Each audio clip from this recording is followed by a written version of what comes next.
بسم الله الرحمن الرحيم. السلام عليكم ورحمة الله وبركاته. كلنتي هبون داوديال إذا لهانتين ميل كستو aad nagala socotaan waa barnaamij gaar ah oo aanu idinku talagalay maanta inaanu idinku wareysano gudoomiyaha xisbiga ucud isla markaana ah musharaxa madaxweyne ee xisbiga injineer Faysal Ali Hussein oo aad u taqaanaan Faysal Ali Waraabe. Daawadayaal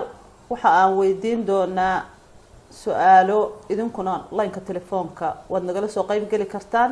Barnaamijkeena waxa aan ku wareysan doonaa gudoomiyaha booqasho uu ku tagay dalka Mexico, Colombia iyo xiisadaha taagan ee wadankii hadda ka socda dhan kastaba insha Allah bidmillaahi kariim. aad iyo aad baad u mahadsan tahay injineer Faysal Ali Hussein. waana kaaga mahad celinayaa fursadda qaaliga ah ee aad na siisay maanta inaad aniga iyo dadweynahaba nala wadaagto barnaamijka. injineer Faysal Ali, ugu horeyn intaynaan barnaamijka u guda gelin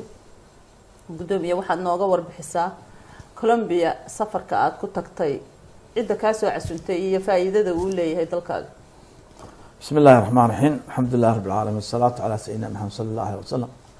horta weeye casuumadan ku tagnay casuumad xusbi baheed casuumad shakhsi ma ahayn waxaan ka nahay xubin ururka ila Social Democrats International. Okay. waxa weeye asxaabta siyaasadooda ay tahay siyaasadda aan ahayn goonigoostka fog aan ahayn shuuciyadii burburta ahayn wadamada waxaa kamid ah Scandinavian-ka ugu qableysan Social Democratic Party la yidhaaho German-ka iyo marka waxaa ilaa 170 xusbi ayaa ku jira waa adduunka oo dhan ilaa Japan, China ayaa kamid ah Communist Party China. marka doorkan waxaan u tagnay waxaa Congress-ka 5 sano mar buu dhacaa. waxa muhiimadda Congress waxa weeyaan la doorto madaxdii waqtiga 5 sanadii mar baa doorta madaxda ururka wadisa. kii ka horeeyay wuxuu ka dhacay wadanka South Africa magaalada Cape Town, kana wuxuu ka dhacay magaalada Cartagena oo Colombia. marka waxa laga hadla madaxda la doorto haddana wixii marka arrimaha taagan maanta adduunka nabadgelyada iyo security-ga iyo solidarity-ga asxaabtaas iyo issues taagan Falastiiniinta iyo Israa'iilka iyo Saxaraha wadanka Saxaraha iyo Qobrus iyo issues-aasna waa laga hadlaa oo adduunka taagan international issues-ka taa waa laga hadlaa. marka anaga faa'iido weyn baynu helnay alxamdulillah rabbil caalamiin. waxa weeye intaasoo wadan baan u helnay access magacayga inay Soomaaliya waxay la jirto xiriir network soo samaysanay South Africa soo samaysanay oo uu ka socday magaalada General Secretary iyo wasiirka environment-ka ee wadamada Chad, Niger, Burkina Faso, Tanzania, Afrikaanka ilaa 17 wadamo ku jiro badan ku yihiin wadamada xukunka gacanta ku haya baadhaya xisbiyada. xaga waxaan ku soo baranay magaalada Chinese iyo wasiirkii waxa joogay international cooperation-ka أنا إن شاء الله تعالى يعني حجركيه ساو سعود دونه لاتين أمريكا أيام وطن أنت أصل وطنه تشيلي كمية كولومبيا مكسيكو وهذا وطن العرب مروكو كمية تونسيا حزبي بدبادية تونسيا عرب سبرينجي وطن قولك بدبادي يا سكاملها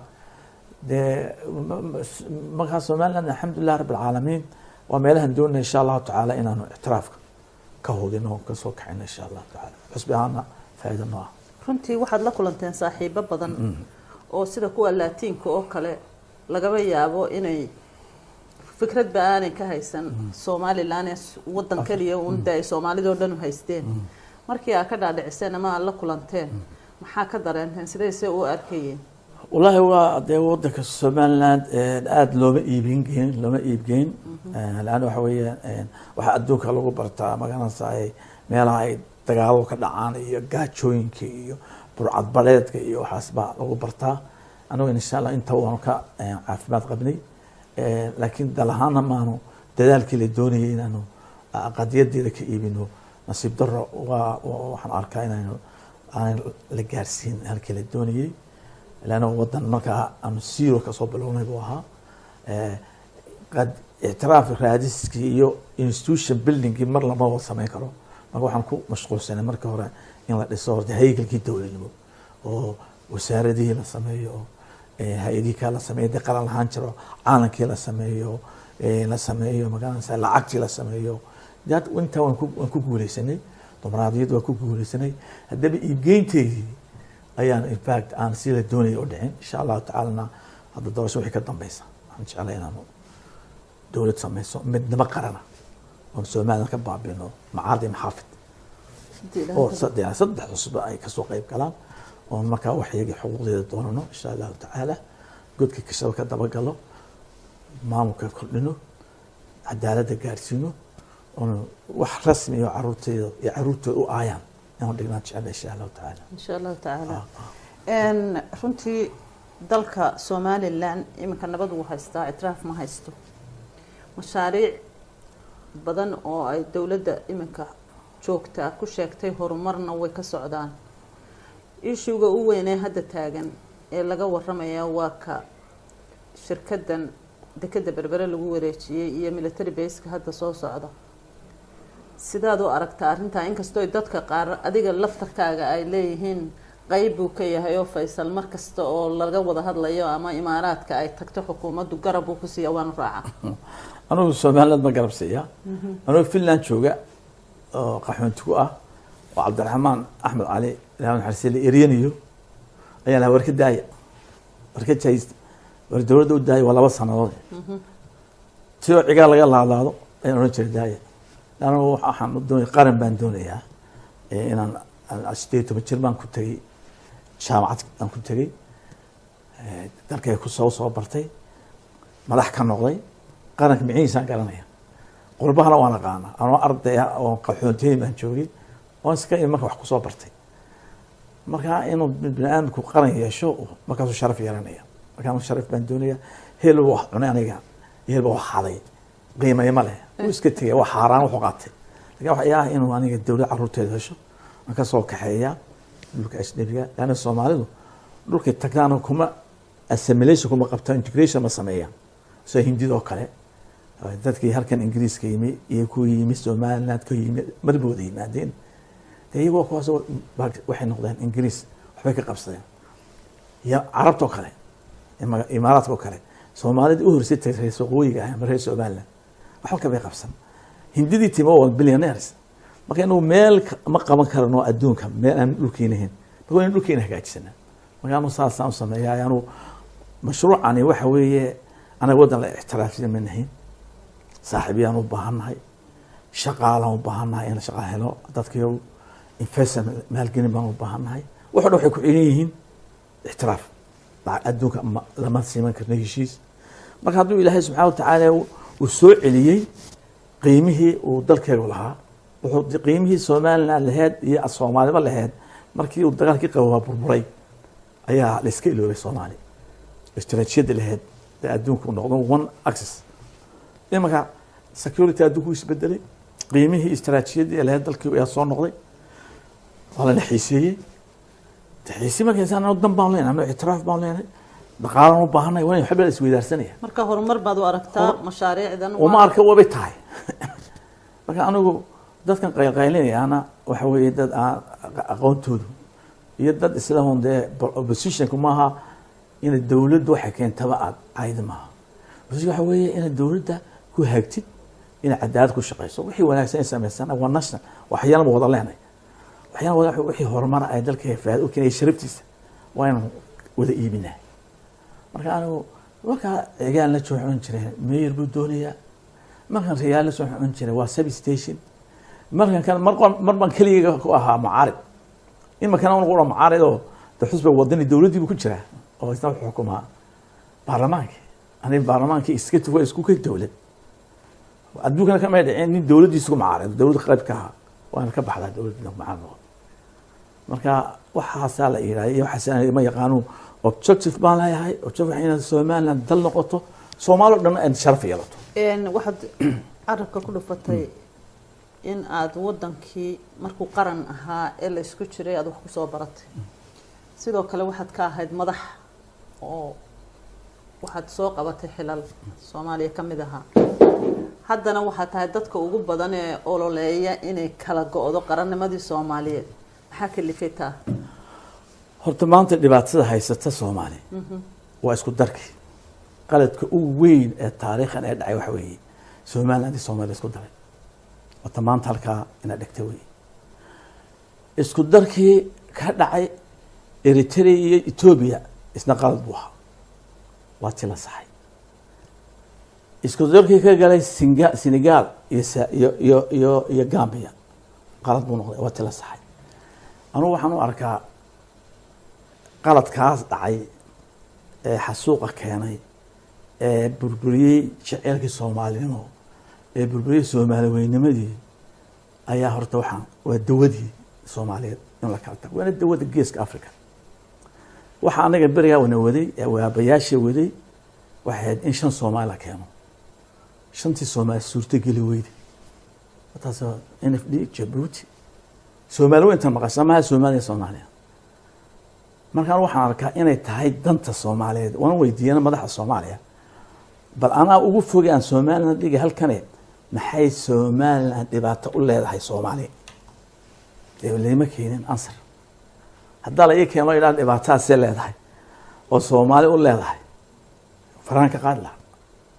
laakiin waxa doonaysa waa justify garaysa halkan waxa weeye anagu maanta Soomaaliland gacantaan ku haynaa cadaalad waan keen doonaa insha Allah taala Soomaaliya jirin Soomaaliya ma jiro ninka Soomaali wuxuu iga gelheliya markuu Soomaali mideeyo Soomaaliya Itaaliya laba dalbanayeen shan buu ka dhigay shan Soomaaliyeed ayaa ku dhigo oo reer u sameysano been ah rasuul ilaahay kaalay urtan hagaaji tan ka inta ka baabisid dawlad goboleedka qabaal ku sameysana suurtagal ka heen markaas ay oran kartaa marka hadda ay timaadid way doodi ayada isjasifigaraysan oo ku jasifigarayn goonistaagu inoo fiican yahay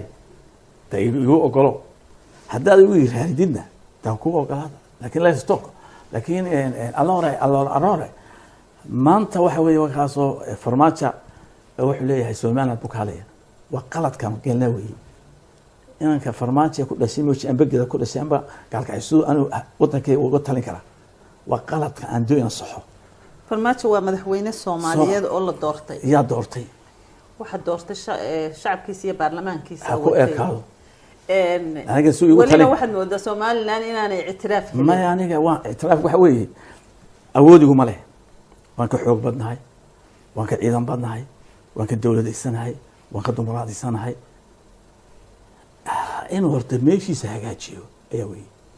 aniga markii soo hagaagto koonfure aan hadal soo nimaadna horta hadalku abu socda hadalku socda waxaan isku darsanay kala iyo wax isku darsan mayno deeqanci bal maxaa anu dalban haystaayo sida Kenya sida Ethiopia marban damcay inaan wax kula yeesho markiina xasuuq ba ayini maxaan ku imooti fikranaya maxaad igu soo xirigelinaysaa adii haysa oo mordan state haysta marka waxa weeye in anaga qaladkii aan sameynay lama dhaqdhaqaajiyo oo inay anbo koloniyada madaxweyne aan ahaynoo meer harge Muqdisho ah oo Muqdisho xitaa aan lagu ilaaliyo shisheeye in Soomaaliland ka hadla wax arkeen aqal xumaata wartan hagaaji wali waxaan jeclaan kula hagaajiyo laakiin Soomaaliland ma jirtayo Soomaaliland dawlad goboleed iyo waxay ku hadlaan maxamed cabdillaahi farmaajo adduunku wuxuu u aqoonsan yahay inuu yahay madaxweyne Soomaaliya ma aqoonsan waa runta sheegay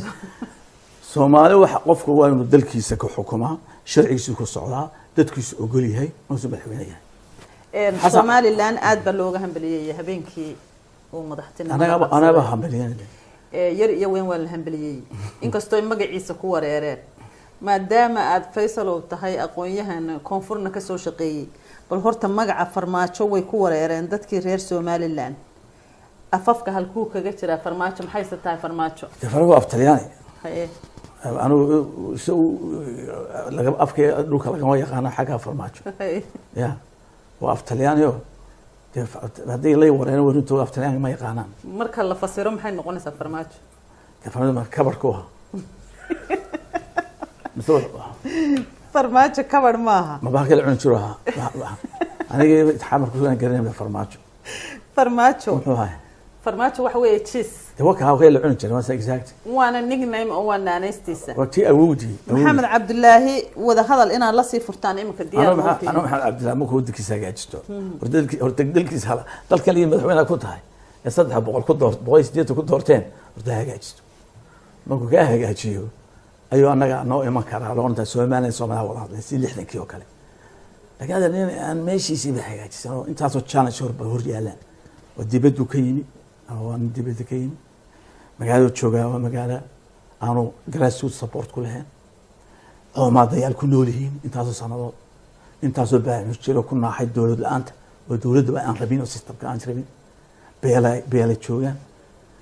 أنت هذا وضعنا كلا جمع كلهم waddanka arkay dantiisu inaan wadin uu ku joogsanayo waxa soo horyaala marka dal nabada oo dumaraadiyada oo dadkii lahaa gacanta ku hayaan inuu sida xasan sheekh afka la soo galo ka afka la soo ciidan afka u galina anaga waa tahay walaa lix bilood gaarin haduu anaga naga hagaag waayo 6 months walaanu gaarin inaan batanka u qaban doono because waxa weey is a foreigner oo dibadda ka yimi koofka ma joogo goofkiisii maaha idab ha yeesho kulligin laakiin dabadda ka timaadeen dalkiina waad jeceshiin waad maamuleysaan damaanu hargeysa waa magaaladeedii hargeysa laakiin muqdisho hargeysa magaaladiisii maaha ati la ka qaxay goofreer bay noqotay imka waa goofreer ya magaal goofreer si idab la joogo taa intaasaynu kaga gudbaynaa Khartoum State muddo colaad baa soo socotay dhiig baa daatay waxa weeye wadan Somaliland ah ayaa Somaliland ku muranta dhinaca kale qayb kamid ah Puntland ba sheegata wada hadallo ayaa hadda furmay waxaad moodaa inay rajo wanaagsan ka soo socoto wada hadalladana adiga madax ka ahaa qaybta ugu weyn bal hadda wada hadallada nooga warano maxaa ka soo baxay maxaa si rajaad ka filaysaan horta dhiig dhacay ma jiro Khartoum Soomaali ku dhacay ma jiro hadda laga tawaay magaalada Bohole ayaa mar accident ka dhacay nasiib darre wala isleeleen jiray ama hal sameeyeen jiray wala ka tay magaalada Bohole ma joogane oo maalin la isku dilay wali arintaasna ay arin ay Soomaaliyeed u dhaman ahayn oo arinteeda doon gaar u galo ma joogane dagaal iska yimo Khartoum dawladii ma jiro laakiin dagaal beelaysan baa jiray hada beelay reeraha islaaya ali gariyo waxa isleenaya magaalada iyo reerka istilay أخبار سامي حيستوي قياد بيستلي سمكاب على فار على استلي اسمعنا سعد يونسيو بعيدة استلي قبائل سوي كذا لكن سومالان يخاطب الدجال كمان الحين لما نضيع على كلام دجالكم في عنه واحد دايلك ما كنا ما يسمع الحين هذا مركز دايلك فري على خليفة خاتم ومدحها يا سيارة وصاحب لما إنه يسكت له بها يقول بقى ما كان حمل شغلي oo dalkii maxamed siyaad baa wada kritis green jiray ahayn ee aan jirka maskaxda furan leh haddana halka meel fiican buu mariya intii la yiraahdo waxaan jecelahay inaan soo afjarno khilaafka reer Soomaaliya dhexdeeda qoladan ma jeerteen reer garowna meel kasta way sheegtaan kismaayo sheeganayaan jubbooyin ka sheeganayaan mudug bay sheeganayaan laakiin anaga waxba naga ma qaadeen dad shacab baan waalanahay waa iska propaganda shacbiga maqashinayaan anaga waxaan waan u sheegay siyaasadda nagama qaadi karaan xuduudeeda waa xuduud international xoog nagama qaadi karaan Soomaaliya iyadoo dawladda way istaqaanay oo reer isku dili jiray dawlad istaqaana anaga iyo reerkaasna laakiin wali dagaal ma jiro inaan dhexmaro maxaan ugu dagaalamaynaaba anagu maalintii aan nili gooleen isku taan soo ceshinay dawladnimadeedii Soomaali maanta aan diinay inta is dilisay wax gacan nooga tago xumaanay xitaa ma jirto duca waxaan ahayn inta wada ducayna iyo waxa la kici waayeen intaan xaasidayaan kolba ilaahay magaasoo batan ku qabanay ha cadeynayeen in xaasidayaan de wax ka heshiis ku maaha wax ay heshiis ku yihiin oo ahayn Soomaaliya soo qaadna ma laakiin anagu Soomaaliya xumaan ma hayno wixii nagu dhacayna qabiil uma haysan dawladdii markaa taagneed maanta Soomaaliland reerku maxamed siyaad ba ka soo jeeday waa reeraha lagu jecel yahay waxa la kala saaray maxamed siyaad bare iyo reerka dowladdii waxaa geysatay somaliland oo ku jirtay soomaaliya way ku jirtay system buu ahaa systemku uu tegey laakiin soomaali cuduran u qabna ma jirto xumaan uma qabno maalinta isdilayna xabish dishan annaga la noo soo qaxay maantana bacmushariga badankood dhan iyaga haysta marka waxa weeye waayaal ha hagaajisantooda anaguna roolkay aan ka ciyaarno ah inaan isku soo jiidno la talino waa kuwan raadkayga marayaan waxay aqalkii sare samaysteen oo dawlad laakiin hagaagsaneen ya laba gol bay samaysteen saddex cusub ay doonayaan samaystaan way naga dayanayaan wanaagii inta ka baan u talinaa laakiin waxa weeye marka hore inaan naqiraan inaan dawladda ahayn marka hore naqiri maayaan in la naxasuuqay na diri maayaan jiino sano u dhacay inaan hadda dawlad nahay shaqayso adduunkana macsi naqiri maayaan iyada kan ka shaqeeya media wahaya anaga waxaan ugu sheegnay taan dawladda goboleedka Soomaaliya leeyahay qaran Soomaaliya magac soo marin kareen Puntland way leeyihiin balaa ku dhaariyay marka waxay culture madax laga haystaa anaga magaca hortooda la oran jiray British Somaliland ayaa hadda noo quuri kareen marka waxa weeye hadaan lagu habsaamin Somaliland dhulkeedii bay joogtaa anaga taayada baan cuslaysay inaan maanta dhaqaalaha korino tacliinta korino wixii aanu ka dagaalnay iska saarno oo dawlad cadaalad ku shaqeyno ku fikrayna iyaguna wuxuu uga hagaajisteen Soomaalina maanta ku jirto haddaanay tashanin magac Soomaali baabaaya laana ceebta Soomaali ku dhacda way nagu wada dhacaysa halka kaga maqorna reer qabiilku Soomaaliya kaga qoran nagu wada qoran marka inaan ka naxno codadkeena abaartaas soo noqonaysa waa man made ilaahay ma sameeynin meeshii dawlad xuma jirto meeshii dawlad aan jirin ay abaar ku dhacaan anaga waa bayra isa taawasho daro ee meeshii jirta marka inaan maanta Soomaali in fidii halkan bay joogto oo fiican tahay kaligiishana oo fiican yahay Jabuuti way fiican tahay Soomaali qaar baa hagaajinayo degaro way hagaagsan tahay Soomaaliya waa okay inaan isku tagno oo hagaajino halkaynaga xun oo Soomaali hagaajino ayaa waajibkeenu weey laakiin lagu habsaamo Somaliland oo yaa Soomaaliya halka laga xiro ilaahay baa subxaanahu wa ta'aala ayaa wax xiri kale maxamed saad baraa dabcan SNM afar injil la ku sheegi jiro wakii isaga injirtii yeeshay ee si qaxoonti noqday marka wadadii lagu jabay lama maree aan wado wanaagsan samaysan madaxweynaha yar ee iminka qabsaday Soomaaliya hadda wax bamu haynin meesha wada hadaladii hore ee lala furay Soomaaliyana natiijada saasi kama soo bixin iminka isagii iyadoo aan warba laga hayn ina ka hor dhacdaan miyay tahay oo asaadaalisan inaanu garaabayn ama inaan ictiraafin ama aan waxba idin qorin horta ninka ku waleera waa in helay jirin anu madaxda Soomaaliya waqti iska ma khasaaray lana waxa weeye tiisa waa cuslaysay ma imka in isaga la qabano wax bisayna anaga aflagaad noo tagto inuu wax la qabano waa jecelahay inuu guuleystana waa jecel halka naga hagaajiyo lana waxaan ugu baahanahay baarjin ruux leena oo la gorgortino oo la kala baxno ayaan la heshiisanahay laakiin waxa weeye isna waa inuu ogaado reality on the ground inuu si xasan sheekh wadahadalada horena sheekh Sharif meel fiican u mariyay meel wanaagsan oo mariyay nimanka tan xumeeyay anaga xumeeyay waa kuwii loo bixiyay dima jadiidka in kaara ku dhacday ilaahay dhaafiyay moogta ee dhulkina boobi baa leeyahay lacagtii cunay baa leeyahay daari iibiyay baa leeyahay in kaartii Soomaaliya ku dhacday isna daba in kaarta iska ilaaliyo dhulkiisa hagaajisto Somaliland de anaga gacanta ku hayna ana waa isnaqaana farmaajo oo wada hadii jirnay waa kulanay 2014 meelaha hadda qoladiisa ma ku soo baxay waa tahniinay shaqaysa qabso Soomaaliya iska ilo ana hub laba arrimood oo ka fiicnaanaya xasan sheekh وما waxaan fiicnaa jeclay inuu ka roon guri yaraanayo oo aan noqon maskaxiisu lacag waa talabaad Soomaaliland uu og yahay taariikhda ku dhacday iyo si ahaan jirtay oo garanaya xasan ma oga qoladii raadiyaha muqdisho dhegeysan jirtay hargeysa ay ku qaban jirtay dhegeysan jirtay been sheekada beenteeda guriga u dambeysay hargeysa lagu qabanaya hargeysa laga wada maqanayay taasoo yaqaan marka ma yaqaan Soomaaliland saa loo kala degay Soomaaliland ma yaqaano لكن سو فرماجة هو بدأت إنه فرماجة إن شاء الله تعالى وإن شاء الله وأنا أبتنا وأنا هو يوري سومان الموت سجى أبيه بفهمه marka kolley dee wuu ka fiicnaanaya bay la tahay inagii saasaad saadaalinaysa insha allah insha allah intaasaan kaga baxaynaa somaliland doorasha hadda la sugayay marar horena waa la kordhiyey haddana waa la kordhiyey sidaad u aragtaan xusbi mucaarad ahaan idinku bedeli lahaa horta aan ku waramaya somaliland horta berita abaar xumaan haysa ilaahi subxana wataala abaarta naga saaray beritan sabta ayaa dowladdii magaalada kuwait diyaaradii labaadna noo soo diraysa insha allahu tacaala maanta aan kasoo ogaaday arrintan la yidhaaho kordhisku cudur somaliland buu noqday waxaana keenaya waxa weeye waa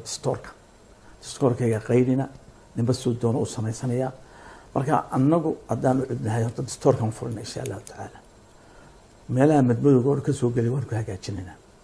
laakiin waa bermadow xun oo nagu taala kordhiskaasi maalinta dhaweyto guurtida si fiican bay yeeleen oo bil qore ku dareen intii aanu ku heshiinay laakiin saddex xusbi labada golaha hoose ee deegaanka iyo guurtida iyo wakiila say ka yeeleen wax la ogolaan karaya maaha dowladdani hadday imanka maxkamad geen weydo oy waxaan ka tuuri weydo anugu kolba haddaanu soo baxno sidii trump qaranka u horey ku sameynaya laba waan kala diraya I will dissolve hadii laa yidhahdo iyo guurtidaba waa baabininaa guurtidana 2 months ku sameynaa guurtida lacag noguma joogto